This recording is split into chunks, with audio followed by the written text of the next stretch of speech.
बिस्मिल्लाहिर्रहमानिर्रहीम। अस्सलाम वालेकुम। आप का भाई इंज़िमाम देवन टीवी पर खुश आमदीद। मुसलमान लड़कियों पर हिजाब पहनने की पाबंदी ख़त्म की जाए, अदालत का हुक्म। आपने मुसलमान के खिलाफ इम्तियाजी सलूक का कानून बनाया, तालीम का हक छीना जो कि गलत है। मज़ीद देवन टीवी चैनल को सब्सक्राइब करें, लाइक करें और बेल आइकन पर प्रेस करें। मगरिब में मुसलमानों के खिलाफ इस कदर साजिशें की जाती हैं कि जिनका शुमार ही नहीं। ये फ्रांस को ही ले लें, जिसने इस वक्त को इस्लाम को नुकसान पहुंचाने की हर हद पार कर दी गई हुई है। हम इस्लाम और मुसलमानों के खिलाफ तहरीक का आगाज़ उसने भी मुसलमान बच्चियों को स्कूल में स्कार्फ पहनने से पाबंदी से किया था कि मुसलमान बच्चियां स्कूल में स्कार्फ पहन कर नहीं आएंगी।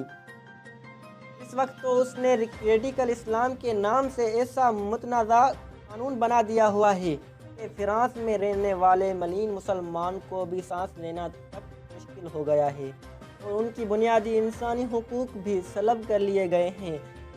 हम फ्रांस के साथ ही मौजूद मुल्क ऑस्ट्रेलिया ने भी मुसलमानों के खिलाफ कुछ कम कानून नहीं बनाए।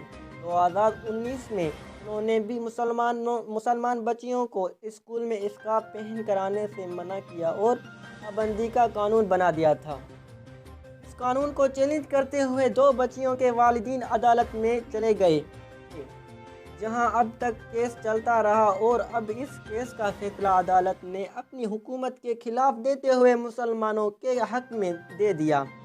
अदालत ने फैसले में रिमार्क्स दिए कि ऐसे लगता है कि ये कानून सिर्फ मुसलमान को तकलीफ देने के लिए बनाया गया था, जबकि हमारी आइन के मुताबिक हर मजहब को इजाज़त है कि वो कैसे रहते हैं। इस कानून की वजह से मुसलमान बच्चियों से तालीम हासिल करने का हक भी छीन लिया गया और मुसलमानों की तौहीन की गई। लिहाजा अदालत ने प्राइमरी स्कूल में आने वाली मुसलमान बच्चियों को स्कार्फ पहनने की इजाज़त देते हुए मुसलमानों के हक में फैसला दे दिया है।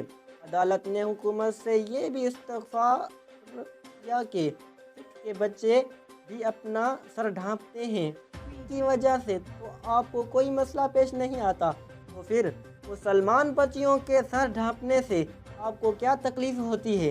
लिहाजा अदालत ने 2019 में बनाया गया कानून ख़त्म करने का हुकूमत को हुक्म दे दिया है।